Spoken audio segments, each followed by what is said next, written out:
हूं पहले ममता बनर्जी को जवाब दीजिए, क्योंकि आप वहीं बैठे हैं, आप बेहतर समझते हैं। वो कह रही हैं कि अजीत पवार पार्टी को एक करके और दूसरी तरफ जाने वाले थे, इसीलिए उन्होंने ये शक जताया। पहले राजू अगमारे। सबसे पहली बात यह है कि ममता दीदी जैसी एक राजनेता इस वक्त इस तरीके की राजनीति करने की जो बात कर रही है वो बहुत ही दुर्भाग्यपूर्ण है।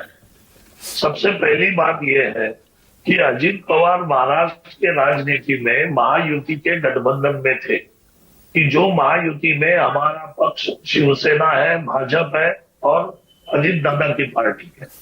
तो अजीत दादा जी ने अभी तक ऐसा कोई भी बयान नहीं किया था कि पवार साहब के साथ जब दोनों एनसीपी एक होंगे तो वो हमारी महायुति छोड़ने वाले हैं या उनके दिल में कुछ अलग है। उनके दिल में यही था कि अभी आगे के 3-3.5 साल में महाराष्ट्र को प्रगति पथ पे लेके जाना है। तो वो बात तो बिल्कुल गलत है कि वो एक होके एनडीए छोड़ना चाहते थे, वो गलत बात है। दूसरी बात यह है कि आदरणीय शरद पवार साहब ने भी विधानसभा के इलेक्शन में इसके पहले भाजपा को बिना शर्त पार्टिंबा दिया था। तो पवार साहब के गुट से भी, ना सुप्रिया सुले से, ना आदरणीय पवार साहब के गुट से भी एक भी स्टेटमेंट ऐसा नहीं था कि एनसीपी एक साथ आने के बाद हम एनडीए छोड़ देंगे। तो ये जो बातें हैं कि वो इस तरीके की बातों के लेके कुछ होता है, वो बिल्कुल गलत बात है।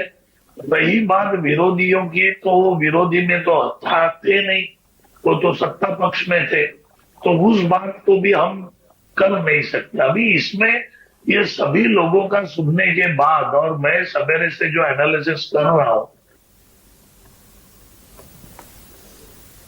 जो ये बीएसआर कंपनी है, ये कंपनी का जो प्रॉब्लम अगर एक हो सकता है तो ये ऐसे स्थिति में अगर सब स्थिति बराबर थी, पायलट को दिख रहा था, सब कुछ हो रहा था, तो फ्लाइट के मेंटेनेंस या फ्लाइट का टेक्निकल प्रॉब्लम की तरफ ही सबकी आंखें जाती है कि अगर लास्ट मिनट में अगर टेक्निकल कुछ होता है क्या।